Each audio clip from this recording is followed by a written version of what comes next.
Good evening, ladies and gentlemen. Welcome to our Legislative Update Forum, hosted by the Governmental Affairs Committee of the Leavenworth-Lansing Chamber of Commerce.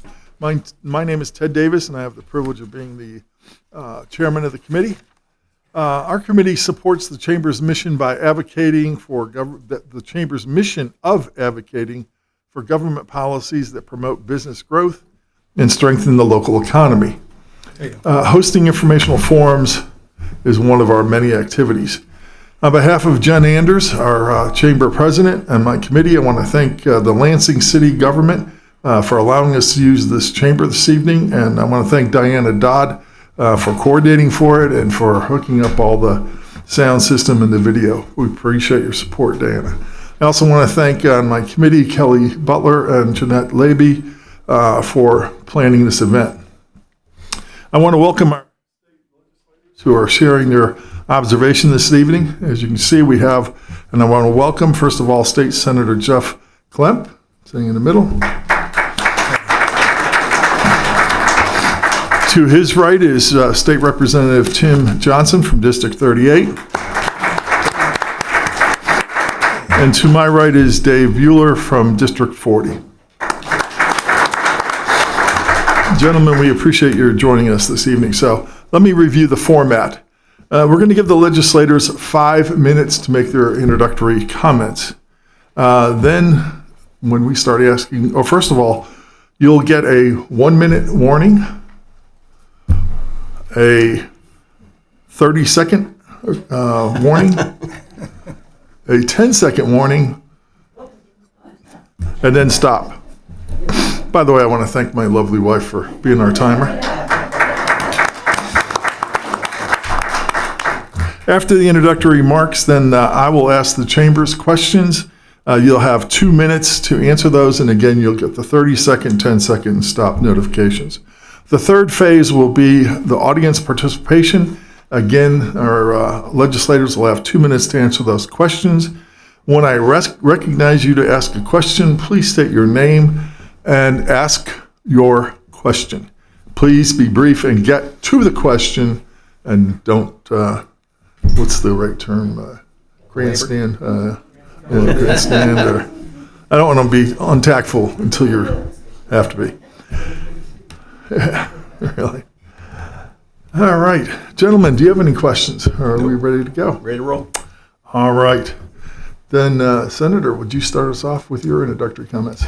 Sure, can you hear me okay? All right. You know, I'm not going to take the full 5 minutes. I'm anxious to jump into the questions, but you know, this session has been kind of quick, as one of the questions will be tonight. So I do think we've been moving through that at a rapid pace. I only know that pace because I've only been here as my second session. So this year from the committees that I sit on, I was moved to vice chair on transportation, so I really have been enjoying that additional role. But I was on transportation last year. I sit on tax, which I absolutely love being on tax and fighting that fight where we can and where we can possibly win. I sit on Ways and Means now. I moved over to the Budget Committee, so I do appreciate being on that, and it's a immersion that happened fast and furious, so kind of drink it through a fire hose.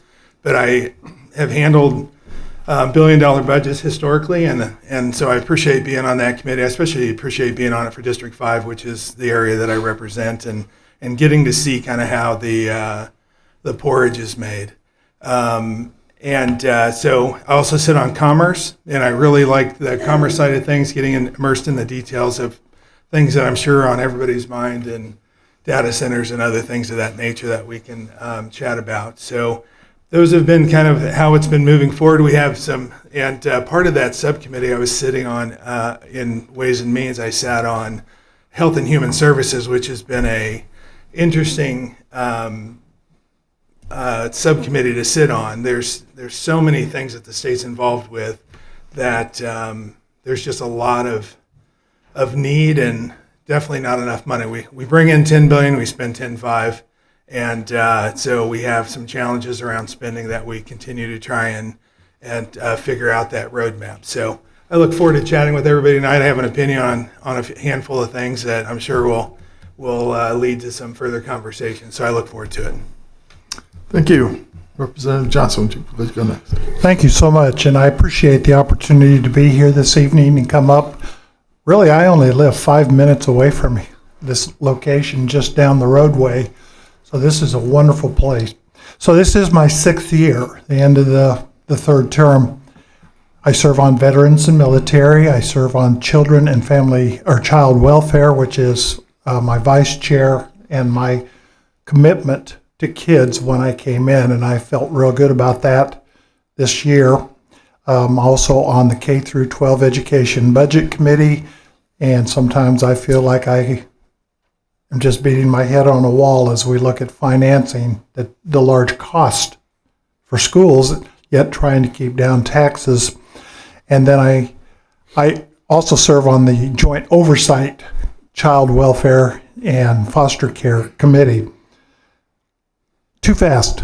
Things have gone too fast. They speeded everything up, and unfortunately I shared with a couple of people. I think maybe that even cost me one of the bills that I was committed to for helping Leavenworth County. I know Doug Smith had asked for this a long time ago on the rural water districts, and it was so different to just even get things into committees.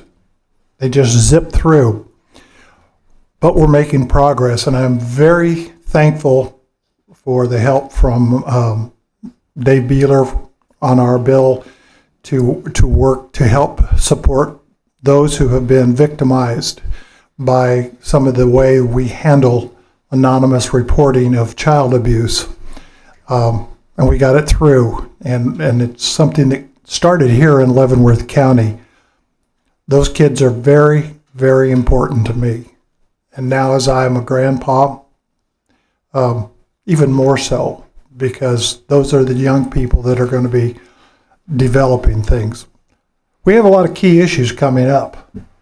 Clearly the tax resolution is going to be important to us. But more than that, the final half of our session is going to be handling our budgets. We cannot keep spending at the state level that we are spending. And we have to go backwards. And I know in my house, when we don't have enough money, we don't buy it, or we keep using the old.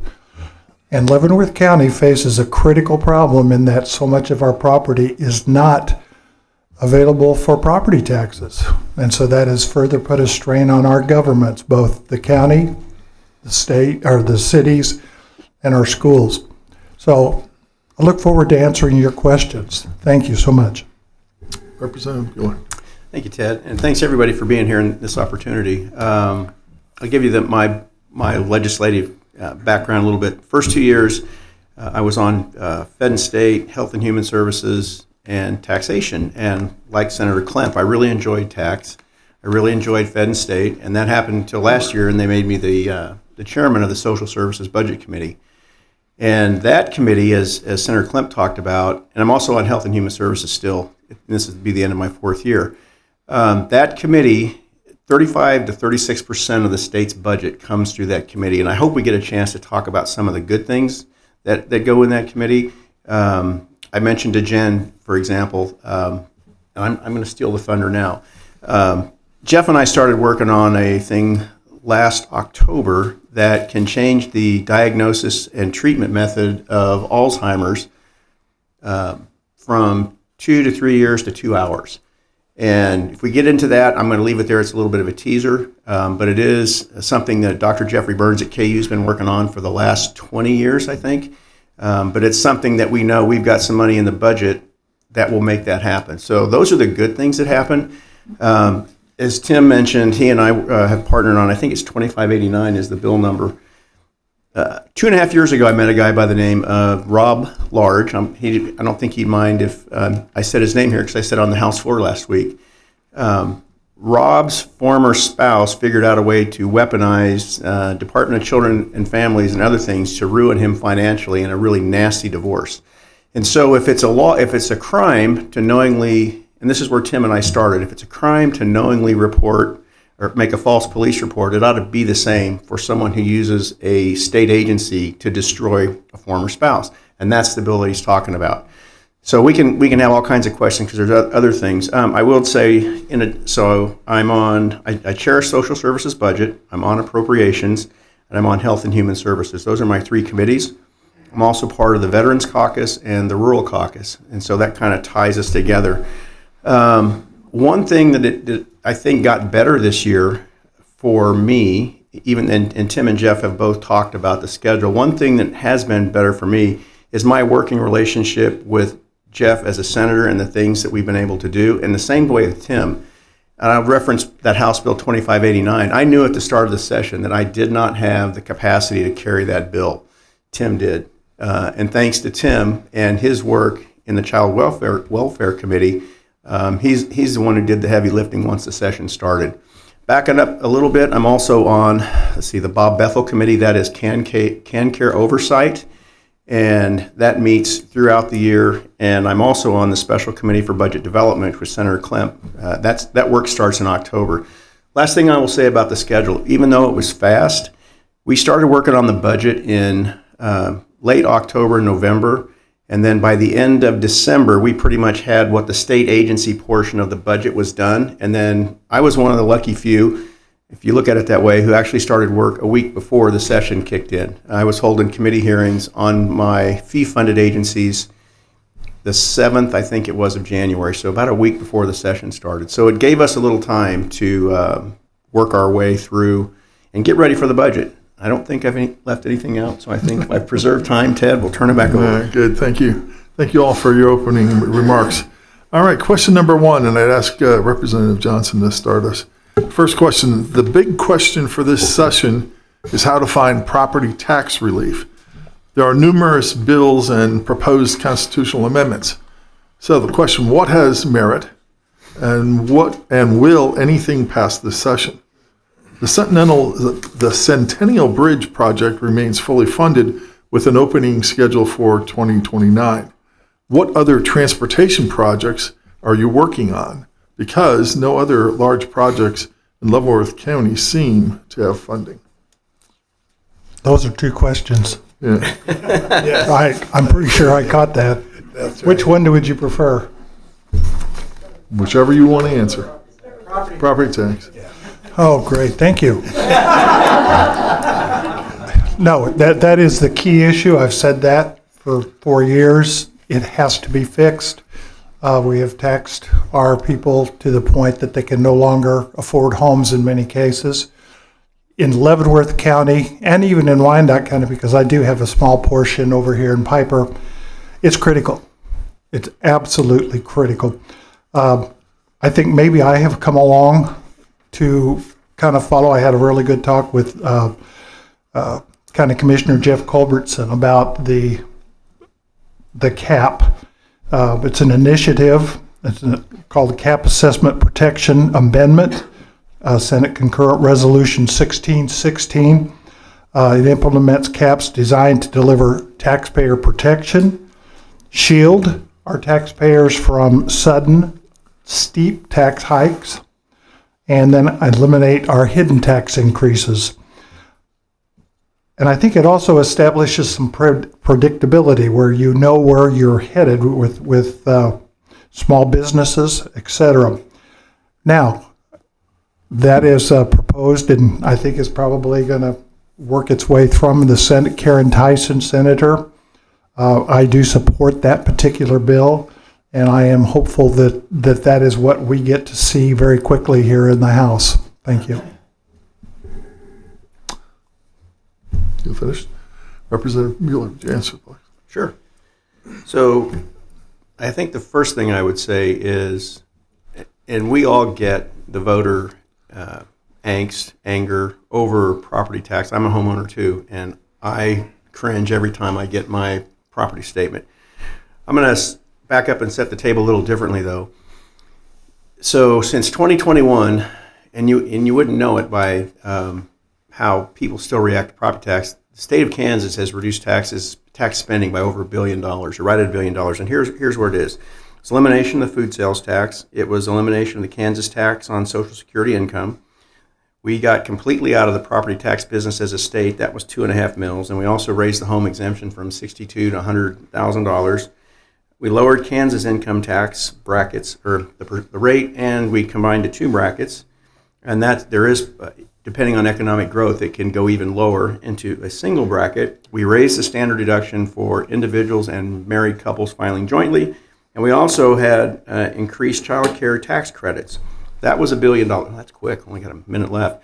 So what I would say is there are at least 13 bills that are between the House and the Senate on property taxes, and I printed them up. We could talk all night on them. There's one in particular, so I'll tell you what the House is going to do first. This next week, the House is going to debate House Bill 2745. There's three parts to that. One of them is to have a target for localities to target their spending to no greater than 33% increase. Second, if a governing board wants to go over that, they can adopt a higher budget, but it has to go before a vote to the ballot, 10% of the voters who cast a ballot in the last election. And then there's an incentive to give money back. If there's a $60 million fund that the state will provide to give relief to cities that maintain that level. I think I'm out of time. I could keep going and going, so I think I'm out. Thank you. Senator Klemp.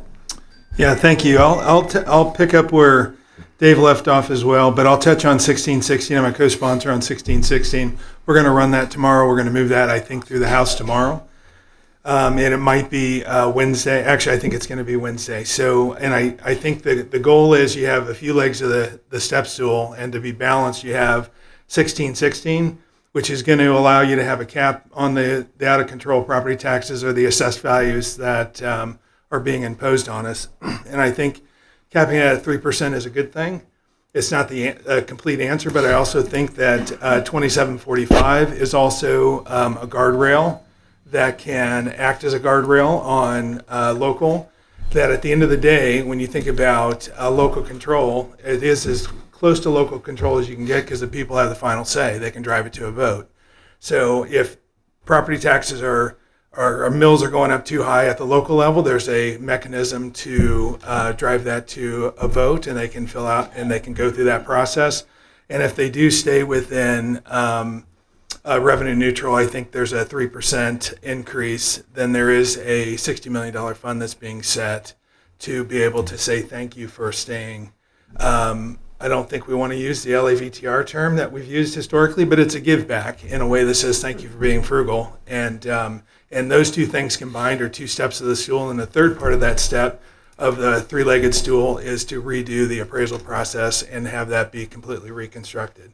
So on my 30 seconds, I can continue to chat on that. But I think when you think about the challenges we've had, it's going to be a challenge, I think, a little bit to get 1660 through the House, but Tim's going to get a chance to vote on it, and I'll tell you, everybody up here continues to support that. But I think we've made a lot of inroads in what's going to go over to the House, and we're going to get that over there with a whole lot of fanfare and see if we can get our partners over there to vote for this. So I can touch on it here in a little bit later if we come back to that. Thank you, gentlemen. Question number 2, and I ask Representative Buehler to start. The balancing act between tax incentives and state income has a direct reflection on sustainable economic development. What efforts do you see coming out of the legislature this year that are solid efforts for long-term economic development? Okay, thanks for the question. That's a good one. Actually, I would point to the gentleman to my right first and thank him again for his efforts to, at the last second of last session, I don't want to say sneak in a star bonds, but he reduced the amount of money that a star bond can qualify in economically, and it made us eligible in this area. So the old Leavenworth Mall, Abels Field, is part of a star bonds initiative that Jeff spearheaded, I think actually when he was still running for office the first time. So I've been pleased to be in contact with him as that's worked, but that's one. So there's that type of an opportunity for economic development. The one thing that you always have to be careful of is really picking winners and losers when it comes to the government involvement in business, but some of that has to happen. So here's just one example as I was thinking about things that are in the works this year. One was House Bill 2346. This passed the House this past week, and this is a sports tourism bill. And so when you think sports tourism, think of national level tournaments like AAU volleyball, I see Dave shaking his head. Things that you go to a city for 4 days to a week at a time and you fill up hotels and those kind of things. We took a stab at this last year, and it was in our Commerce Committee, and it was Chair Tarwater that was pushing it, and it didn't get enough traction, but it did this year. So there is a $1.5 million tourism grant that requires the promoter to pay half. So if there's a tournament that could come to the Legends, or if you in Wyandotte County, there's some really nice athletic fields and things like that. That's what this is designed to do, is to bring in people, tourists across the state. You think here, you think Wichita, you think Hutchinson, you think Garden City.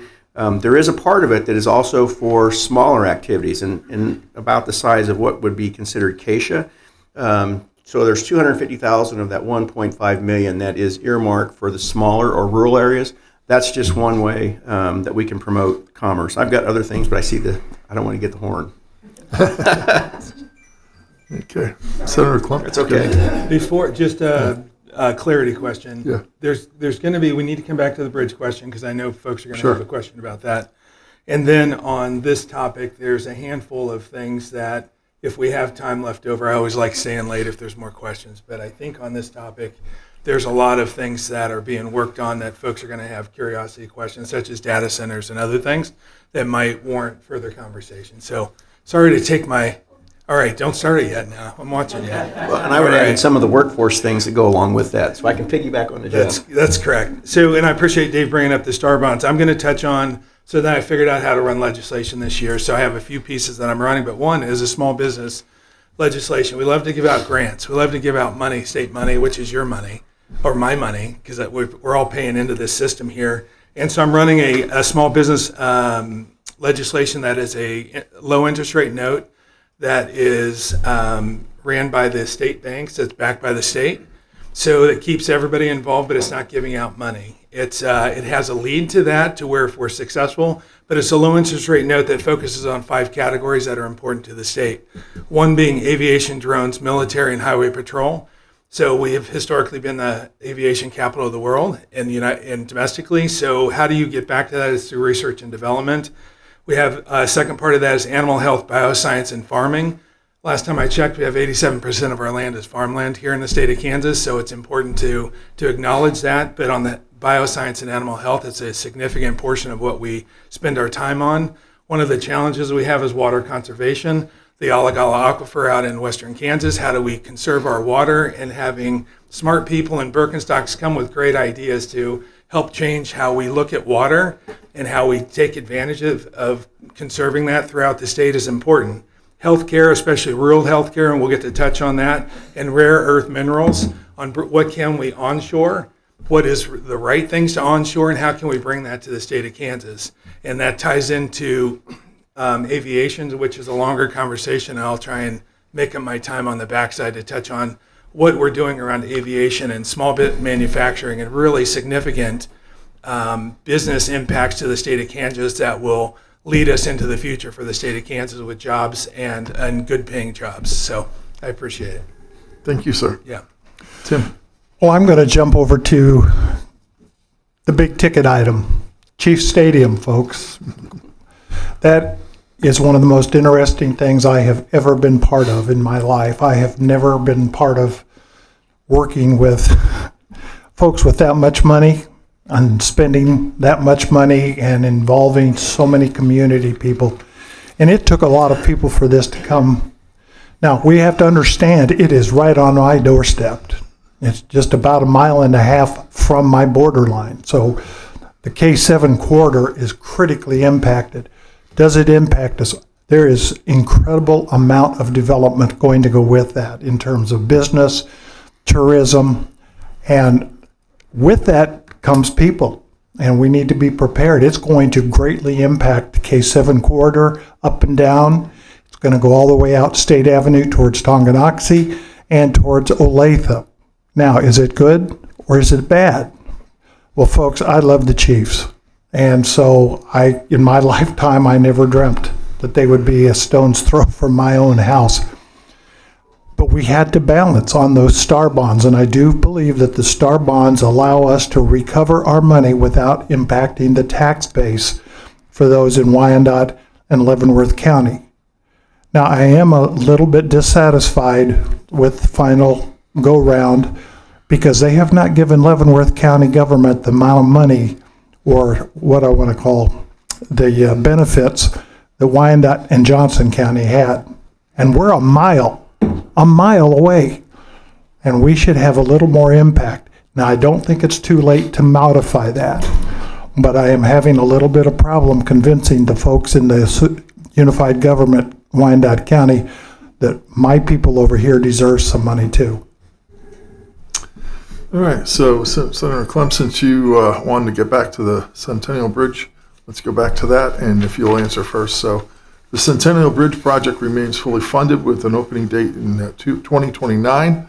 So what other transportation projects are you working on? Because as I said, it appears that there's no other large projects in Leavenworth County. So one of the benefits of potentially the chiefs coming over is a relook at Highway 7 and the congestion that rolls on Highway 7. That's going to open up an opportunity that is not being presented at this point in time. And I do think it's going to be worthy of a conversation. So you have a very inefficient way to travel down Highway 7. It's 13 stoplights and to get to a major highway artery. So I'm not sure how Northeast Kansas can build distribution and manufacturing when you've trying to optimize supply chain. So when you try and put that together, it creates a conversation around Highway 5. And I do think that there's conversations. We have Ike approved funding in this 10-year Ike plan, so we are going to see within the next 5 years. What has been approved is a $30-some million investment for improving shoulders and straightening out some of the dangerous curves on Highway 5. And anybody that's lived here for a long period of time knows how dangerous that space is. But it's more about a push for, where I've been taking that conversation is more about a push, and you'll get to have that conversation tomorrow. I think there's a meeting on it, is to how do we straighten that out? Because if you can instead of improving the curves in the shoulders and straightening that road out for a short period of I think it's about a 5 mile an hour stretch, you're now able to create a roadmap or a access to a major highway artery that does open up our community. So we do have our industrial parks that are filling up. And I think that's going to be the important conversation and to touch on that. So if you think about improvements to Highway 7, because as the chiefs move closer to Highway 7, which they're going to, and as you, and that congestion is going to build, fixing Highway 5 or some east-west corridor is going to be critical. And I do think that's going to be in the conversation. And both of those are going to begin within the next 5 years. Thank you. Representative Johnson. Yeah, K7 is critical. Now, we had a really good meeting with KDOT here about 3 months ago. Several of us were there and talked to them about their long-term planning. So the 5 highway is very important. I remember that district when I was with Wyandotte County Sheriff's Department coming in Markham Road and over there, down there. That is going to be a tie-in to the industrial area along the Kansas River. And I think that needs to be open for Wyandotte County. Also need to look at State Avenue because of how it's going to develop. And Senator Klemp and I were working quite a bit with Baser City over some of our issues because that whole roadway is going to become a shopping area now. We've increased with a wonderful, wonderful grocery store, but how do we get entrance and exits off of that? But clearly on K7, Leavenworth Road is going to change, parallel. I'm not sure what they call that type of a configuration, but I understand that's what they're looking for on State Avenue near 166th Street in the future. I'm not sure that's what I want, but I also know that the Turnpike, Kansas Turnpike, has been completing a study to put in a new entrance there at 158th Street that enters in that area right by my favorite stables area. That's going to be important. We do have the improvement on K32 at 158th that's already in the works. It's very expensive, and that will be a roundabout at 158th and K32, which clearly needs to be fixed. But we've been working on those and kind of dogging KDOT. Thank you. Please. So Jeff and Tim covered a lot of I'm going to call them the hard moving parts, and I'll try not to go back over any of that. I do think if you haven't done so, I would encourage anybody just to Google the Kansas IKE program or go to KDOT and Google IKE, because that is the roadmap for infrastructure, road improvement in the state. And we're pretty much coming to the end of what was those IKE-related projects, and the K5 one is in the IKE plan, so is the Centennial Bridge. I think what's important, though, is a little bit what Tim touched on, and I know I see Mayor McNeil sitting over here. There needs to be, there is, and needs to continue to be an engagement between the state and local officials as we look forward to planning what comes after IKE. It won't be named IKE. I sit next to, on the House floor, Representative Mike King, who used to be the Secretary of Transportation, and he and I were talking about this question, as a matter of fact, this past week, and he said it's likely going to be in a 5 to 7 year planning window, not a 10-year planning window. So it's going to be more adaptive, and it's at this point in time when the engagement sessions or the listening sessions are going out. And I know the city officials in Lansing have attended those. I wasn't able to go to the one that the gentleman to my right were earlier. You had another commitment over that, but that's where we start. I think also, if you want to back up some more tangible things, we as a legislature, I think, approved $26 million or something to that effect a couple years ago to get ready for the World Cup coming this year, and there was some infrastructure that was part of that funding. When I look at transportation, to me, the things that are important would be safe routes to schools, local bridge replacement, safety enhancement, and we're widening our existing systems. And that is done when we start planning for the next 5 to 7 years. Thank you. All right, gentlemen, let me ask you some questions about schools. Good public schools, I would suggest, are essential to a better business environment. So I must ask, will public schools be funded to the appropriate levels to include special education funding? I get to start? Great. So I will tell you, in the last 7 years, the state of Kansas has provided record level of funding year over year to public education. There's never been a decrease. We've never cut funding. There's always been increase in funding. We have a $10 million increase slated in for special education this year. So it's disingenuous at times to hear how you're cutting education when in fact the governor has stated in each of her States of the Union address, she did it again in January, that we have fully funded education for the last 7 years. That's Governor Kelly's words out of her own mouth. The issue where it gets a little tricky is with special education. And it's the funding formula and some of the other elements and the nuances that go along with that.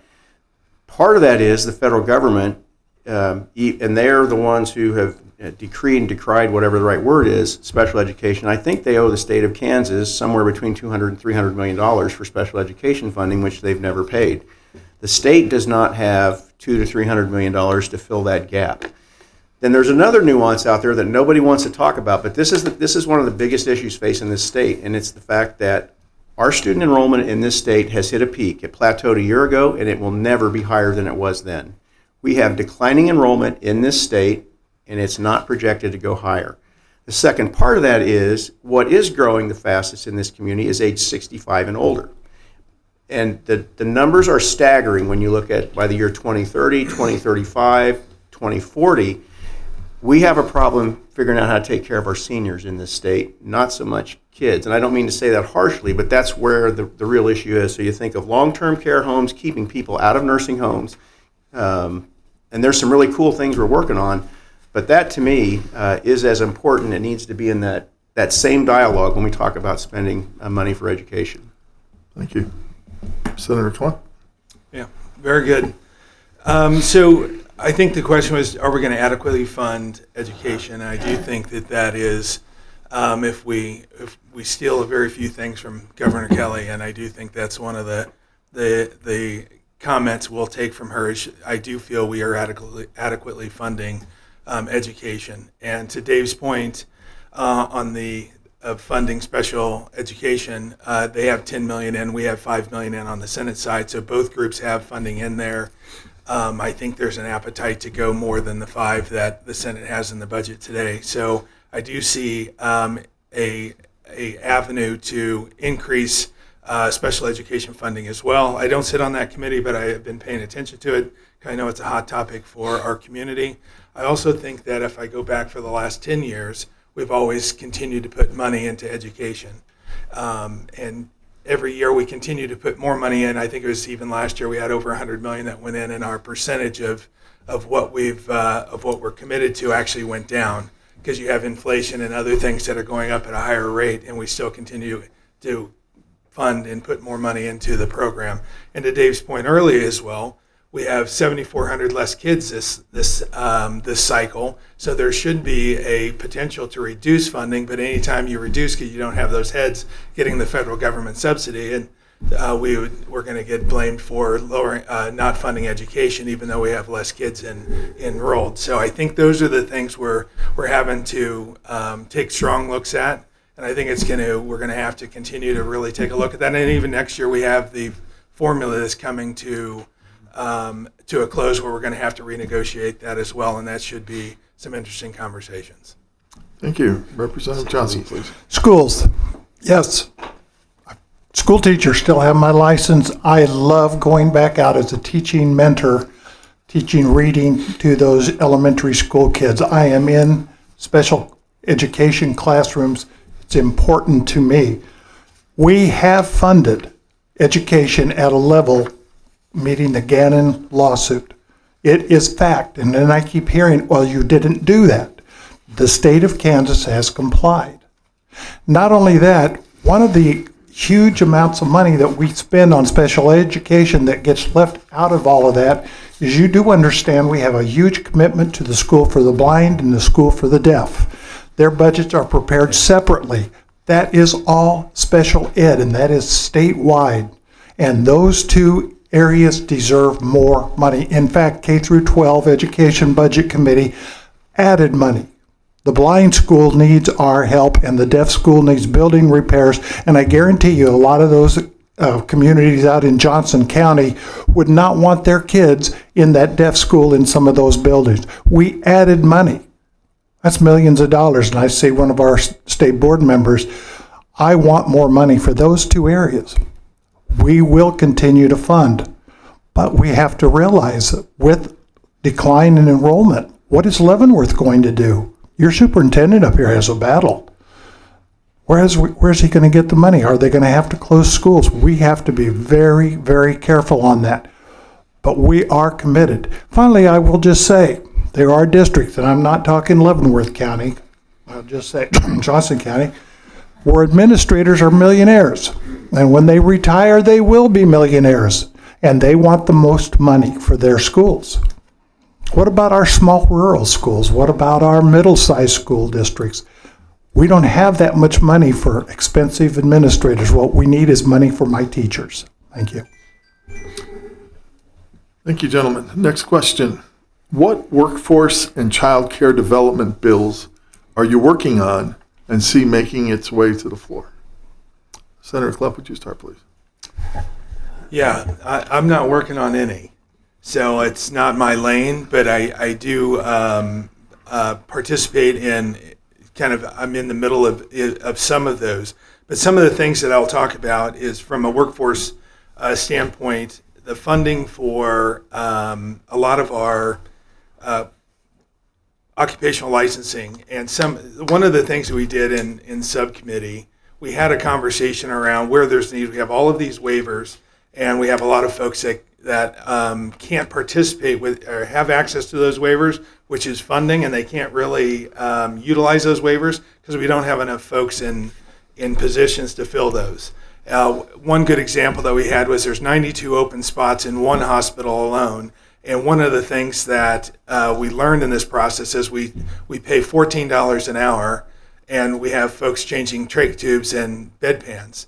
I'm not sure I can get anybody hired, even in the jobs and companies that I own, for anywhere near that price point. So one of the things that we've done, and we put our heads together, we decided that there's this opportunity to fund a wage increase at the lowest level for level 1 and level 2 in some of these different areas, and to allow people to hire people at a rate that is a living wage or a acceptable wage, I wouldn't even think being able to get up to $16 or $17 an hour is something that allows you to bring folks in to fill those roles.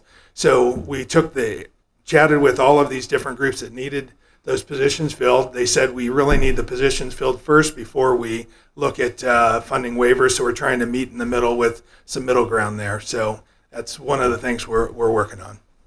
Thank you. Representative Johnson. Childcare, I live it every day. My wife works at Trinity Family of Faith Lutheran Church Daycare Community. We serve 60 to 70 kids during the day, and in the summer we serve 150. Daycare is critical to our workforce because if you don't have a place for those kids, how can you make enough money to keep things going? And the cost of daycare keeps going up because of regulations. We have over-regulated in many places how daycares operate. And we need to allow that home daycare units to come back. Grandma, Aunt Nellie, whoever. Some of those people were able to run daycares, but we put so many regulations and the cost on it so great that they backed away. We need to bring them back.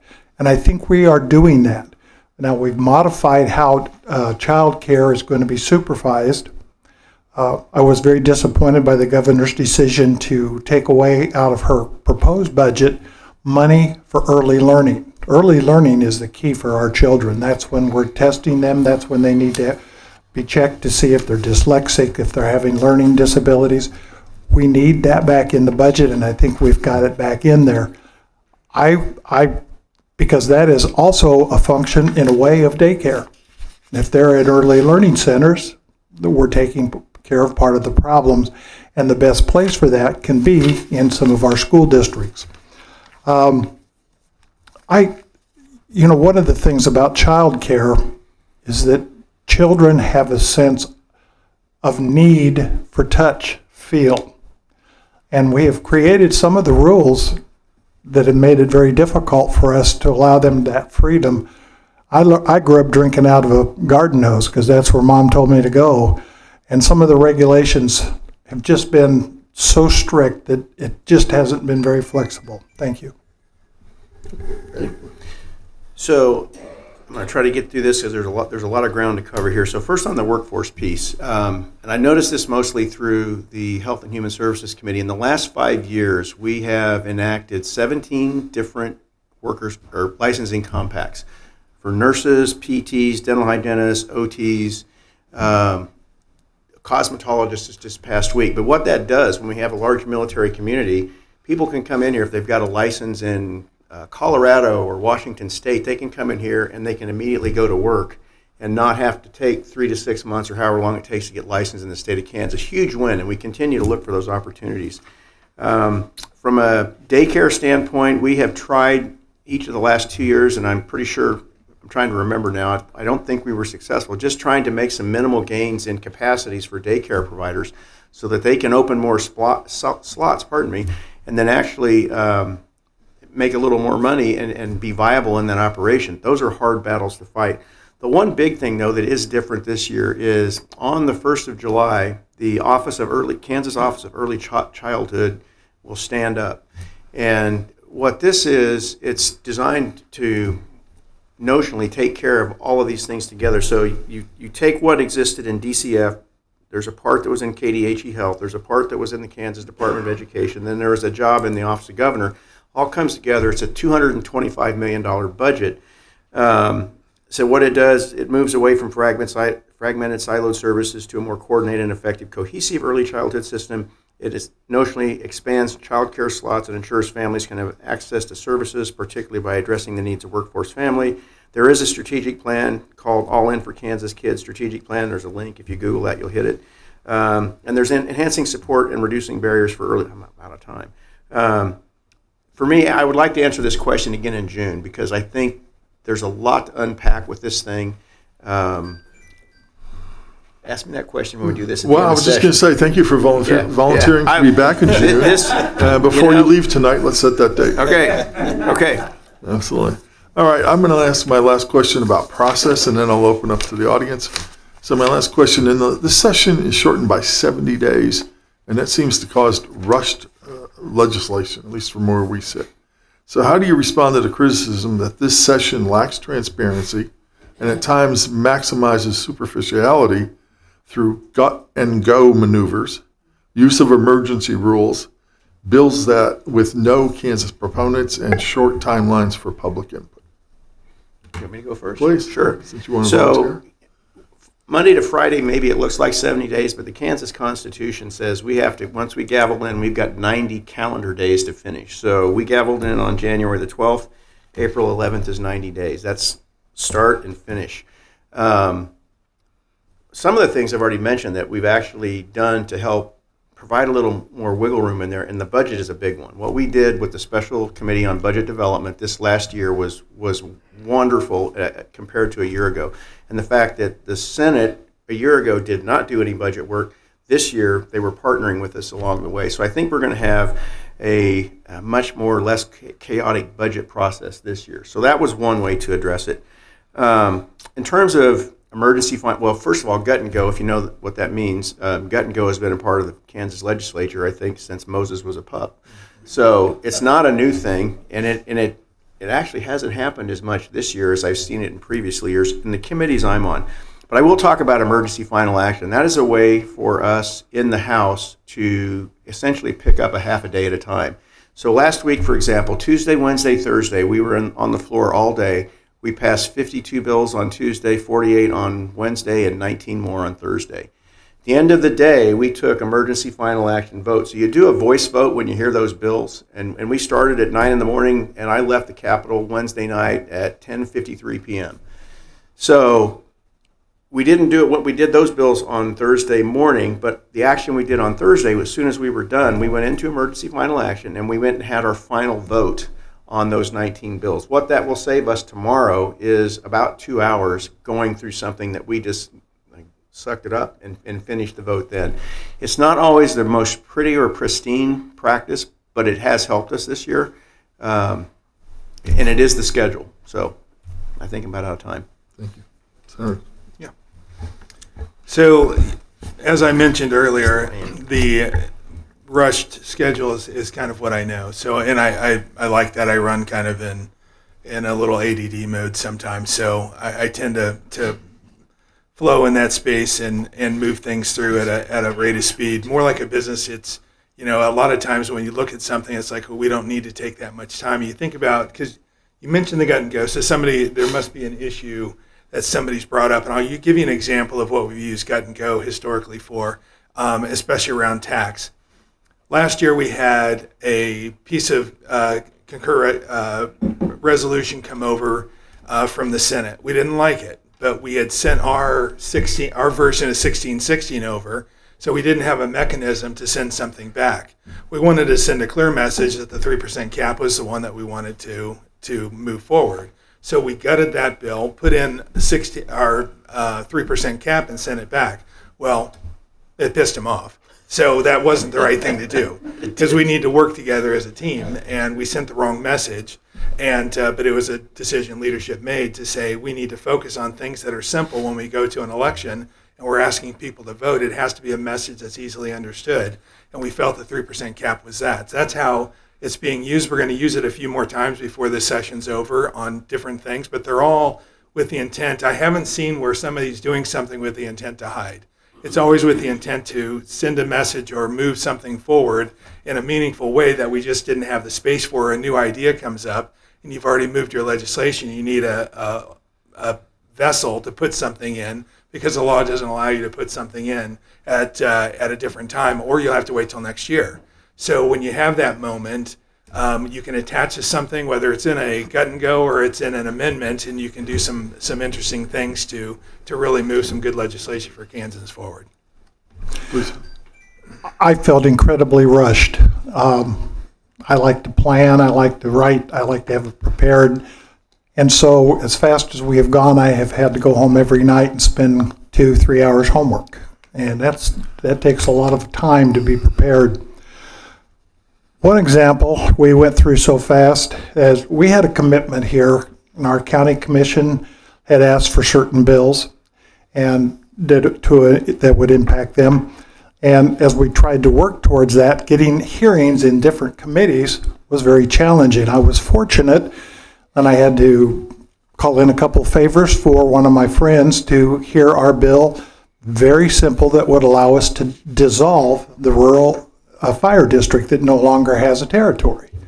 Pretty simple, but even getting a hearing, he had to actually bring back his committee on a Friday when everybody else was home pro forma, and he had about 3 other bills, and it went through very quickly, and it was all great, and they put it on the consent calendar, and it passed 120 to 0. But I was worried that I wasn't going to get it through. Well, our rural water district bill that we've been looking to cut costs there, it simply never got the hearing because they did not have time, and that's not a good thing. The other one that I had that I was trying to work on, we had talked about an earnings tax that deserved a hearing that was open and well planned, and it didn't go that way. Wyandotte County kind of snuck in and put in what they wanted instead of working together with Leavenworth County staff. And all of a sudden it's up for a hearing, and I didn't even have hardly time to let our own county commissioners know about it. Jeff Collier had to run up there. They blew it. It's as simple as that, because they rushed it through and they didn't give us time. I don't like that. I hope we don't do it again. Thank you, gentlemen. All right, ladies and gentlemen, I'll open up to yours. If you step up to the mic, please state your name and then the question, and please get to the question.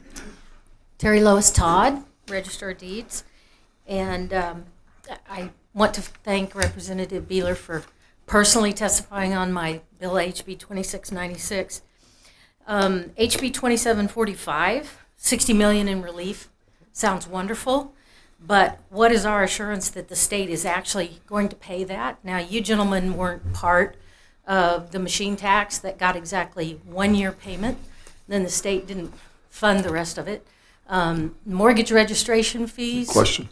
Mortgage registration fees are costing me $1 million a month for not having in our budget. So first question is, what's our assurance that the state is actually going to pay that $60 million relief fund? And my other burning question is the hydrogen plant that is proposed at Tailgate. I've heard that if they don't take state funds, we would immediately receive property tax for Leavenworth County, and if anybody could speak to that. That's good. I'll take the first part. I don't have enough information, Terry Lois, on the hydrogen plant at this point. But 2745, I had this conversation with Chair Smith today on this bill, and I think the short answer to your question is, by statute, that $60 million pot of funding is exactly for this specific relief. That's all it can be used for. And it starts with the other two components, which when you look at the way LAVTR used to be written, I don't think these other two elements. This is a 3-part plan. So first off, you have to recognize that there's a target of 3% year-over-year increase. The second part is if a governing body believes they need to go beyond that 3%, then they can adopt that budget, but only if it's voter approved, and that's by 10% who voted in the last presidential election. The third part is that $60 million pot of fund. Those three things go together in this statute. It's not the way the LAVTR legislation that I think actually went back to the 1930s was written. This is specifically for property tax. So, and then if one of you gentlemen has something on the hydrogen plant, I have lost the bubble on that one, which means I have lost track of it. Go ahead. I'll take the hydrogen plant. Non-disclosure agreements. Oh, It's a way of business, and I first experienced that with the Panasonic plant. We can't tell you. It's just, we have to keep it secret. And I was a legislator, and they kept things from me on that.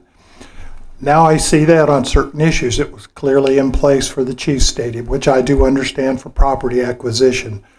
There hasn't been much said, and when I have asked, my interest, it's not in my district, but I am very concerned about the highway system, the State Avenue, 2440, the Turnpike. Are we going to go with another entrance? How are we going to handle the transfer of utilities on and across.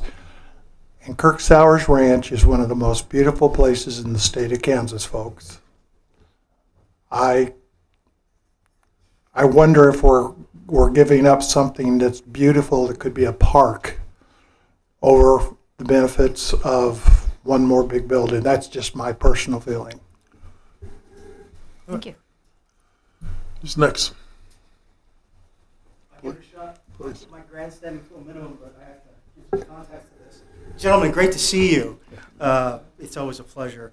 But Name? the straight-up question is, would you consider repealing or amending SB 98, which gave a 20-year sales tax exemption for purchases for data center-related activities? Because if you understand the amount of CAPEX or capital expenditures these big folks are coming in, they're not short of cash. They're bringing in billions. They don't need the help. And Representative Johnson, thank you for making that comment, because we are possibly giving up something. I understand the rationale for making tax abatements or tax exemptions to bring in these companies, but if they go somewhere else, I don't think the population of rural, unincorporated Leavenworth County would object. Okay, you want to restate your question and have a seat? Would you amend or just discuss the issue of exemptions? Because my other part was, Please. yeah. Well, I Let's mean, move on. bills like that, if you would address that in toto. At its core, that's a good question. So thank you for that. So SB 98 on the data center bill, when you think about what we were last year, it was what was coming into play at that point in time was today they're coming in saying, hey, I want to have some incentives for my construction costs. I want to have incentives for my servers that I'm going to put into these data centers that are going to drive revenue.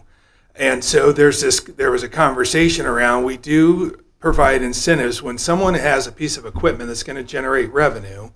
We say, okay, well, you get to write that off. You can write that sales tax off on those kinds of things. So for us to get into a conversation around picking winners and losers, that's how that conversation went. We had to be, in our conversation, we felt we needed to be fair. I think the point is, do we need to be doing those kinds of things at all is a good question. And at this point, there's a lot of conversations happening around how do we reduce those types of incentives. But if you get into those kind of incentives, you have a farmer who's not going to get to write off his piece of equipment if you just look to, try and make this for everybody across the board. And I know it creates more questions. However, I would say, I think to your point, there's a real conversation around reduction of those. In addition to just data centers in general, there's discussion around moving energy behind the wall. And what that means is, can we allow the group that is developing that data center to craft their own infrastructure that doesn't require Evergy or the people to have to pay into, so they would say, hey, let me craft what I need to be able to generate energy. You'd think about hydrogen or reopening wells to generate hydrogen to put energy behind a wall. Maybe there's conversations like that are happening, and that allows people that are wanting these big monstrosities to put energy behind the wall. They create the pipe back into the system that allows for the reduction of rates or at least the additional capacity to be used. And that is another topic that is in real time. That is a real robust conversation that's happening at this point in time. Thank you. I just go next. Cerner. They were given a real sweetheart deal by the Unified Government of Kansas City and Wyandotte County. What happened there? How many years did they last? And then they were gone. And then it sat empty with no taxation until finally we sold it to or insurance company has picked it up. Finally, what did we give up? That was valuable land. We have to be very careful. And I think Leavenworth County is going to be tested more so than Wyandotte County because we now have the open space. We have the land. Once that stadium's in, folks, Wyandotte County's done. I mean, that's it. That's all they are. They're a small county. I think that's a critical issue for us to look at for anything that wants to come into Leavenworth County now. Thank you. So, so I actually went back. This was a contentious bill last year, and it got to the end of the session. So there's a conference committee review brief if you go on the Kansas Legislative website, and there was a bunch of negotiation that went back and forth. terms of duration in order to be eligible for the exemption, had to receive prior approval, Secretary of Commerce, make an aggregate investment of at least $250 million in a qualified data center within 5 calendar years of beginning operations, begin construction of the project within 10 years of the agreement, et cetera, et cetera. And then create at least 20 new jobs, and there's a huge property tax piece that goes with that. So I will give you my thoughts this way, because initially I really struggled with this vote last year. What got me thinking the other way is think about calculators. Think about this thing. The Kansas City Star building today is a data center. It's not these huge mega footprint things. So when you think about data centers and the future, they don't have to be these gigantic monoliths. It's just the rate at which technology improves. I actually participated with Leavenworth County Development Corporation last fall, and I don't know if Diana was still with them then or not, but she might have been on the same Zoom call. But I'm thinking more longer term. It's not the gigantic thing that you're talking about on Kirk Sauer's Ranch, but there is a data center in the old Kansas City Star building in Kansas City, Missouri. So we need not to close the door on everything, and we need to have a means to move rapidly, because one thing I remember from the lady, I can't remember her name now, but the lady anybody would begin negotiation would say, you've got to move fast. You don't have a year, 2 years. You've got to be able to make a decision and be ready to go in 90 days. And unless you can get your head wrapped around that, you're not going to be a part of that new world of technology. But 98 is a 20-year exemption.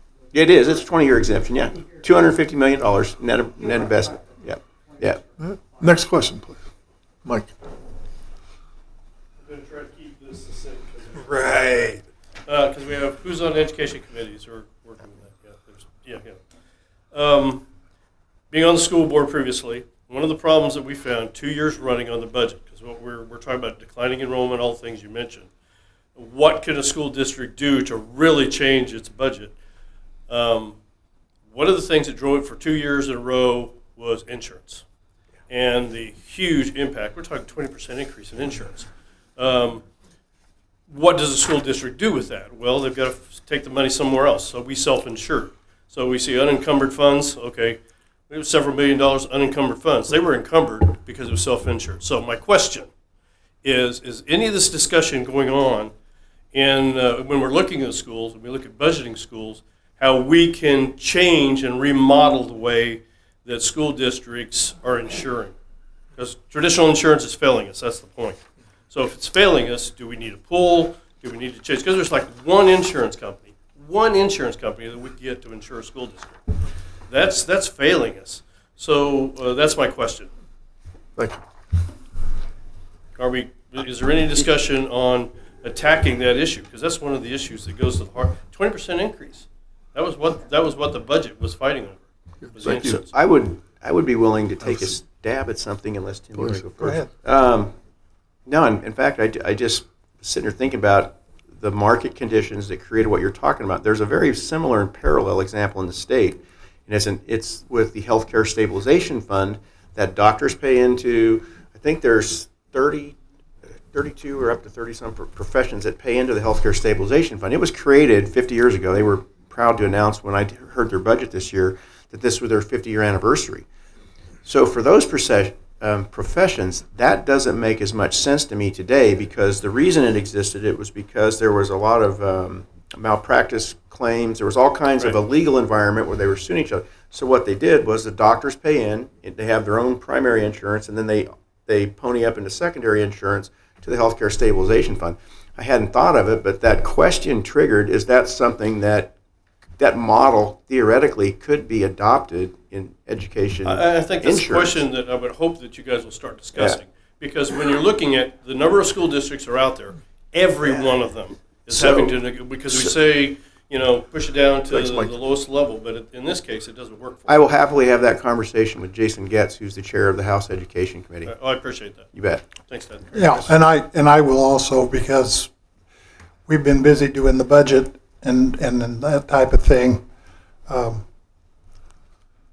That intrigues me. Well, declining enrollment doesn't impact it at all. It's still the same. No, thank you. Next question, please. Gentlemen, good to see you. All right. My question is are you going to be willing to go take a look at your assertions in reference to special education funding? I'll give a little bit of a different take looking at it from USD 469.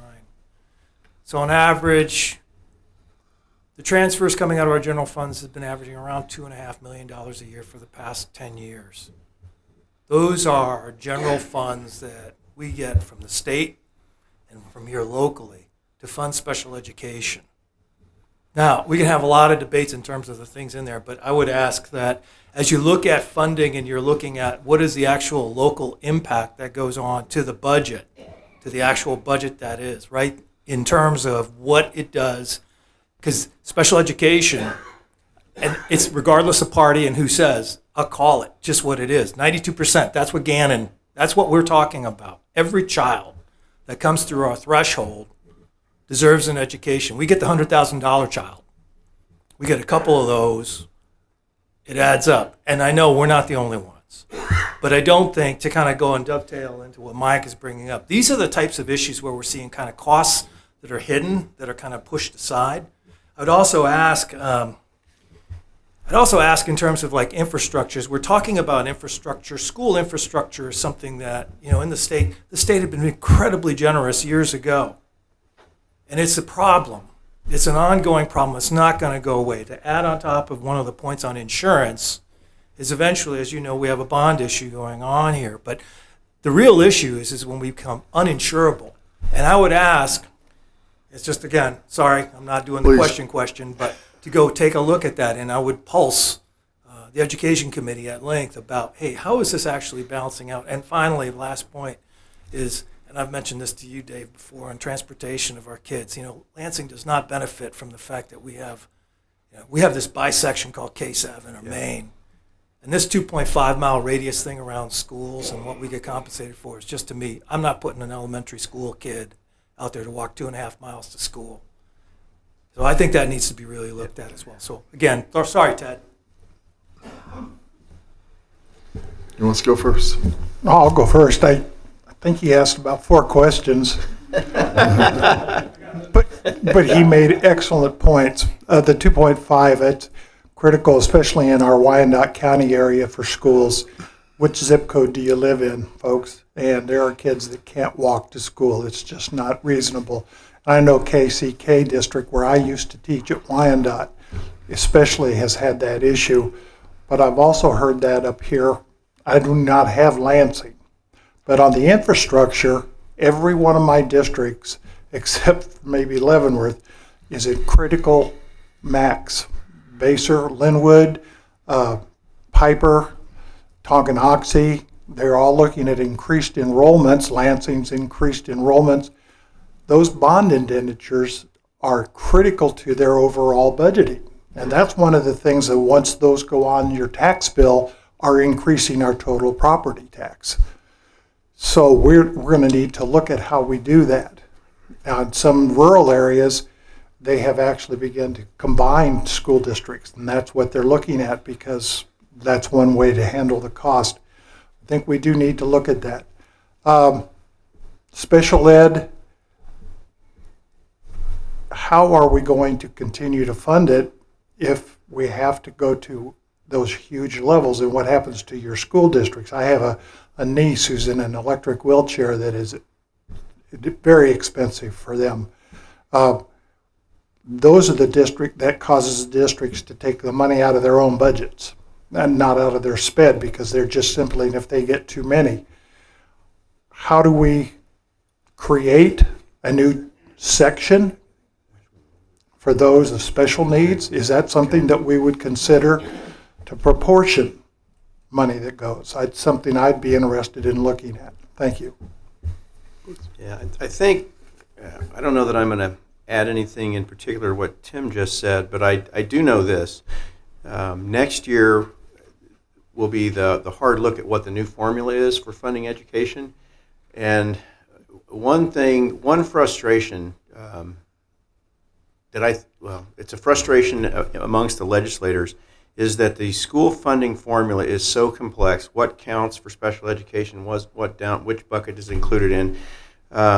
I've had people try to explain that formula to me numerous times, and you get lost in about a nanosecond. And I see him laughing over here because it's true. What I have heard is, and I've heard Chairman Getz talk about this, he's the K-12 budget chair, is that, and there was work that actually happened last summer that I tried to stay somewhat close to, is to make sure that that funding formula is understood by all, and it represents and encapsulates everything that is considered special education, and it's not like the Wizard of Oz, what's hiding behind the green curtain. That's a pledge, and I think that helps simplify these conversations. When you get there, right now it's so complex, you get people doing this. You're not counting this, you're counting this. We've got to make it to where it's much more understandable so that we can actually land on a budget formula that works for everybody. And I know they're committed to doing that. Thank you. Jeff? I don't have much to add other than I hear the questions, and I think your push or your nudge was, when you're in those moments, have tough conversations. So that's my takeaway, and I appreciate the comments. Next question, please. Please. I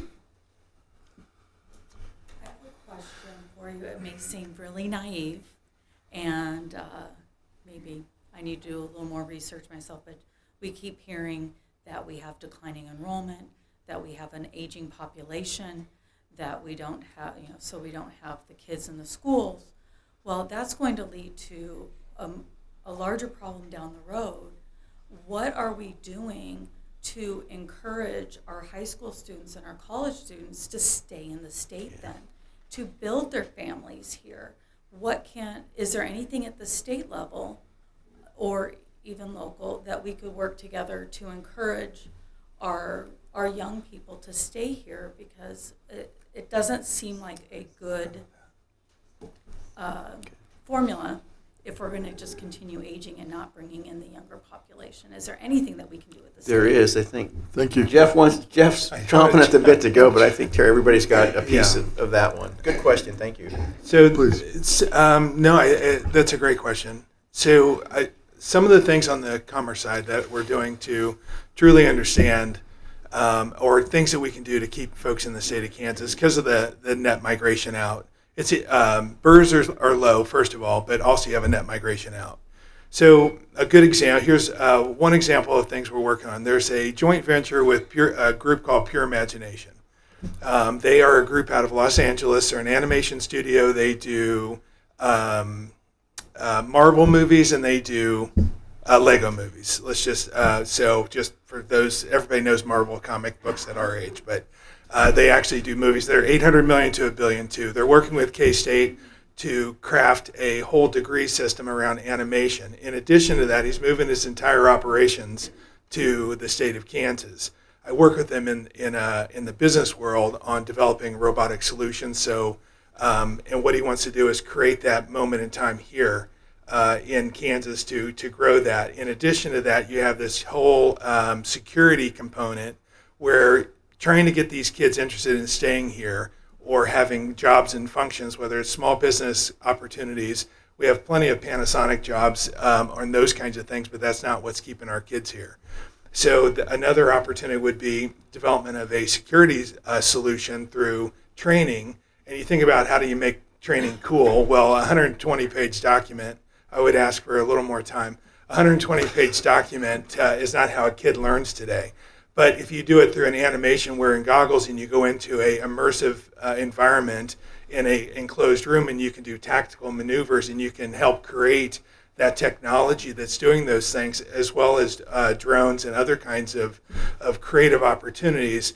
I feel like those are the things that we're working on at the state level that's going to get these kids excited about staying here in the state of Kansas, because we all think it's the greatest state to be in. That's why we're here. And I do think that those are some really fun things that we're working on. And I would tie it in and finish that with aviation.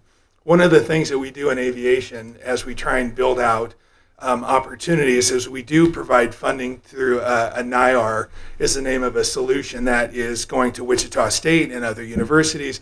And it crafts this moment to where we take all of these planes that are fighting in our militaries today, we're migrating to tanks, and you take a look at these types of things, and we bring them in-house, and we create this mirroring program that allows us to craft every single part that's on that plane and we create Kansas manufacturers, and we can craft every single one of those parts in the state of Kansas to fix a plane that's where every part is now obsolete.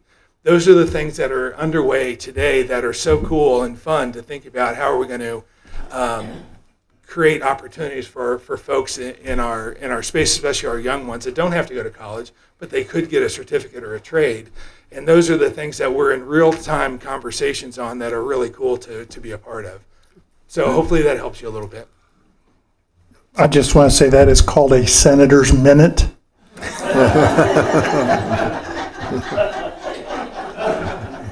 Kind of like a preacher's minute. Strong advocate for career technical ed. And my son teaches building trades in KCK JUCO Community College when he's not being deployed by the U.S. Army Reserves. We're bringing them up here to Leavenworth. This is critical. These are the good jobs. Right now I'm waiting for my wife to text me how many hours the plumber's been at our house. And he is still there. This is going to be an expensive evening. Those are the jobs that we need to encourage youth to get into because they have the skills and we have the need, and they will commit to our communities and stay when they're making the kind of money that's potential. College is not for everybody. This may not be the most sexy answer, but in addition to what Senator Klemp and Rep. Johnson talked about, I know that on the Bob Bethel CanCare Oversight Committee and on the Health and Human Services and the Social Services Budget Committee, we have looked at nursing in particular, scholarships and building that nursing pipeline. We have a tremendous need in this state. So there are things that we're actively doing there. I'll talk about, I've had several bills, mostly through the Health and Human Services Committee, to increase the scope of practice for optometrists, anesthesiology assistants, and other parts of the healthcare field. We're ridiculously behind as a state when you look at our scopes of practice compared to other states. We're not modernizing ourselves, and so I have fought that. In fact, I got my butt kicked on Wednesday on one of those bills, but I'm willing to take that fight to help build the healthcare system in those jobs and bring them to Kansas. There's an autism treatment center in Wichita that's a joint private partnership with Wichita State, KU Med down there, that will bring in OTs and PTs, and it's a cool thing that hopefully we get it through the budget. I see Jeff shaking his head yes. We've got to have a tax structure that's conducive to keep people here, whether that's the veterans that we lose from Fort Riley, McConnell, and Fort Leavenworth. I talked about the licensure compacts. Tremendous win if there's 17 different fields of folks that can work in Kansas, that can stay in Kansas. Those are the things that we have to continue to do. The last one I would say is regulation reform. 2 years ago, there was a constitutional amendment on the ballot that failed. There are 77,000, probably 78,000 pages of regulations in this state that stifle business. They stifle and choke creativity and innovation. At some point, and Representative Barb Wassinger, who led the charge on that again, and I think is willing to do it again, that needs to happen in this state because that's one way to unleash creativity and economic expansion. One more question. Please, sir.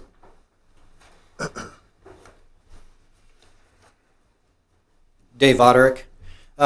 We've heard you feel rushed in session. I don't like the fact when you guys are in session now that we can't interact with our legislative officials on Fridays like we used to before. As a business owner that operates on both the Kansas and the Missouri side, it's really great on the Missouri side to be able to have elected officials at functions on Fridays so we can talk about what's going on in the session.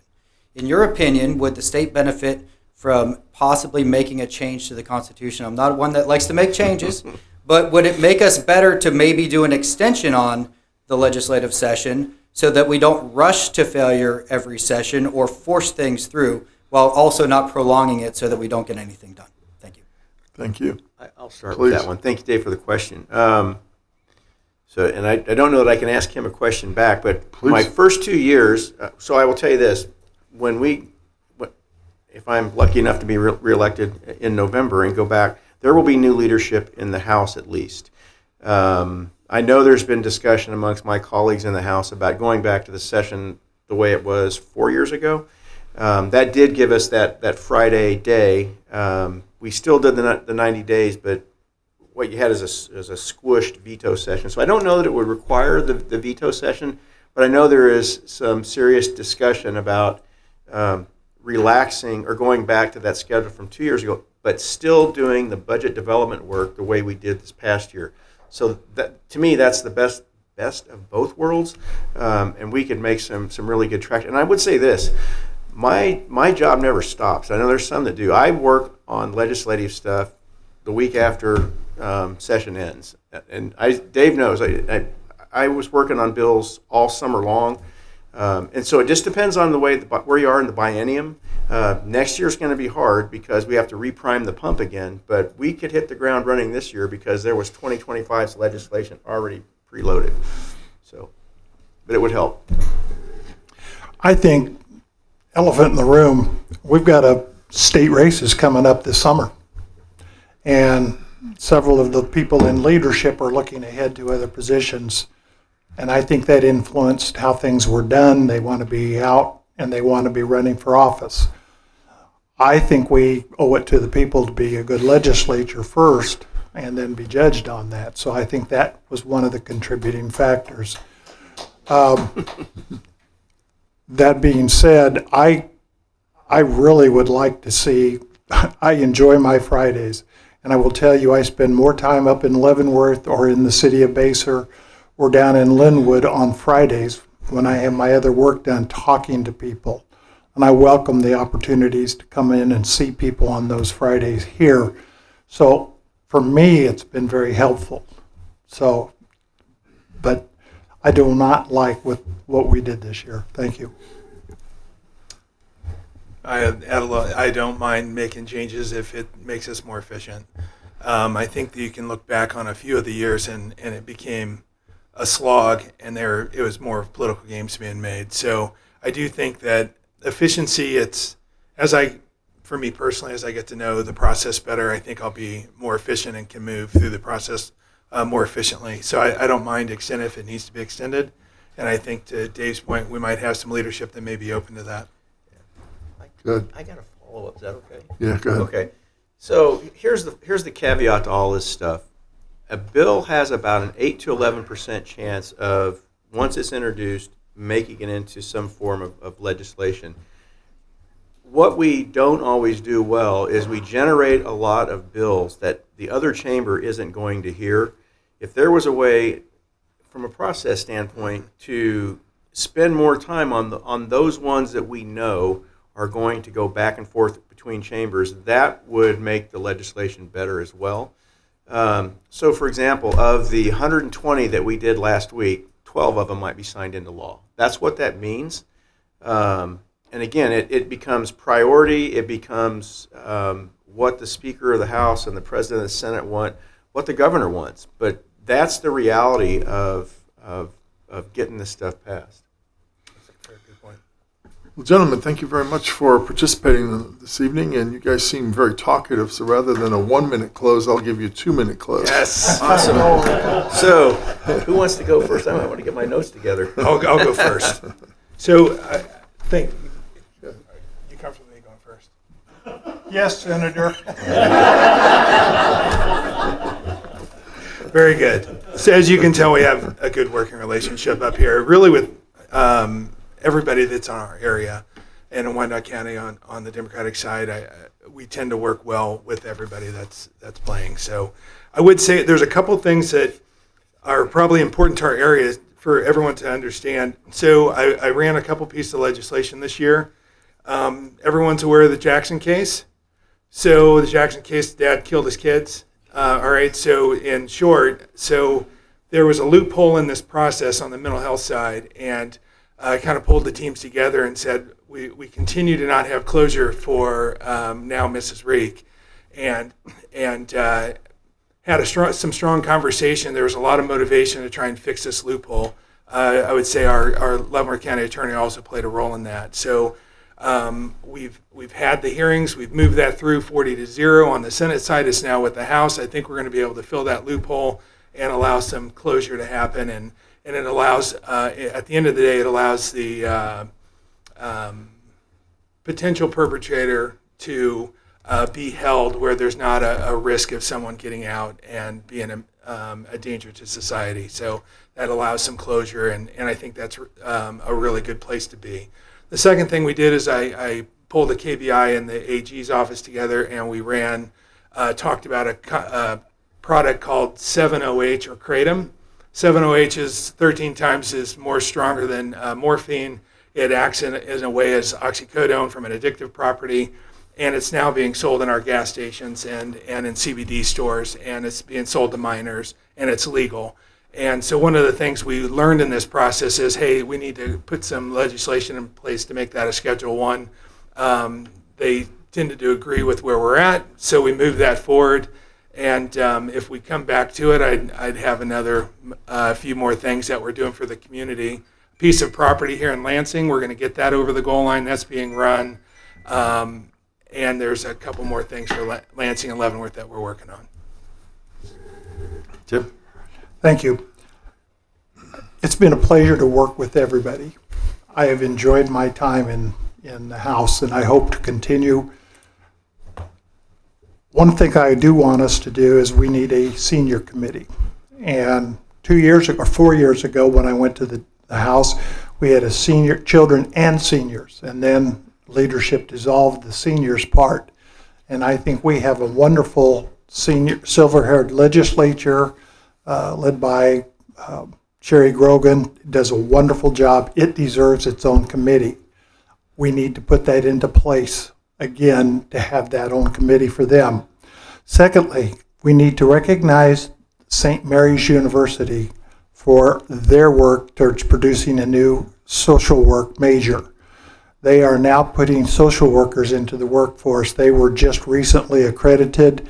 That is critical to getting people for our schools and into the system. And I'm very thankful for St. Mary's to be here and to do that. And finally, pharmacies. Folks, we have to fight for our pharmacists. Our small town pharmacies are being targeted. Big Pharma is fighting us tooth and nail. We just lost another pharmacy out of Wyandotte County 2 weeks ago. We have to change how the bills are being paid with PBMs, prescription benefits managers.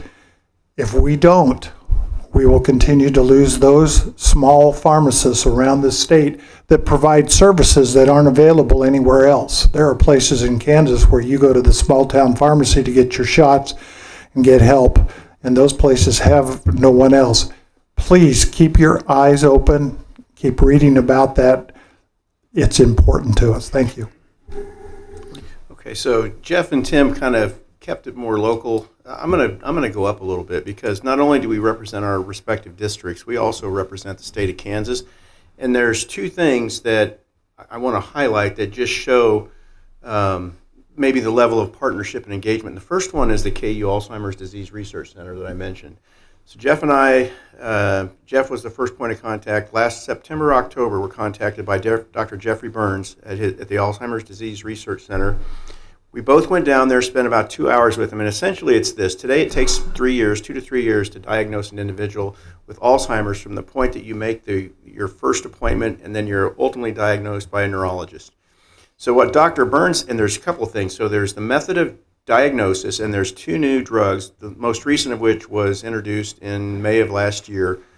So there's a way with a blood test that you can actually diagnose Alzheimer's in your family physician's office, and a nurse practitioner can do it. So, but think of the magnitude that it would take to change that method of diagnosis and that delivery model in the state. We're partnering with KU to do that. That's the first thing. The second one is we have found some ARPA money, which it was going to expire at the end of December, that will go to Inclusion Connections in Olathe to build a group home for 41 adults with developmental disabilities.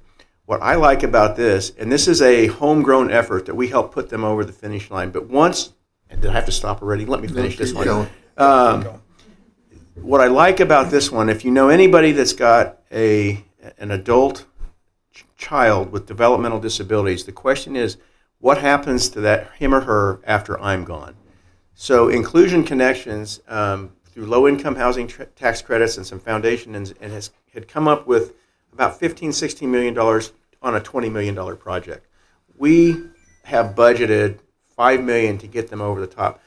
So it's not just for that one project. It's for, if we can demonstrate we can do it in Olathe, we can do it in Wichita, we can do it in Leavenworth, we can do it everywhere else. But it's a model that's completely away from the Department of Aging and Disability Services and all the other state stuff that ties hands sometime.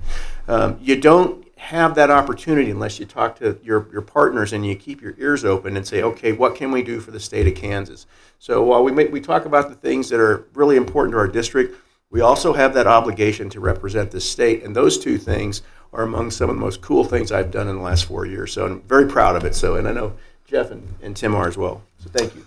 One of the clear benefits that he didn't mention on the Alzheimer's opportunity is the benefit to rural hospitals. They're now partnered with the University of Kansas, not under their flag, but they're going to be able to bill under those rural hospitals, allowing additional billing to go into those hospitals, helping keep them afloat as well. So there's some additional revenue stream, which is fantastic. I just have to say, 3 months ago, I lost my dear mother-in-law with Alzheimer's. And in the 9 months I served as a caregiver, I learned so many things about it. And now I know how it impacts, and that's why these guys are wonderful. Thank you. Ladies and gentlemen, would you please express appreciation? Thank you.